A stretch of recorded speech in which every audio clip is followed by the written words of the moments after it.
Hey everyone! Did you know that two, and two sound exactly alike but mean totally different things? That's right, they're called homophones. Homophones are words that sound alike but have totally different meanings. Confusing, right? That's where context clues come in. I want to go to the store too. Let's break it down.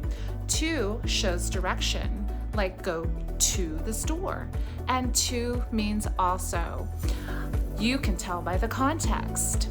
So next time you see a tricky word, look around it. The context clues will help you figure out which homophone is the right one. Which is correct? There, or there, going to the park. Did you say there?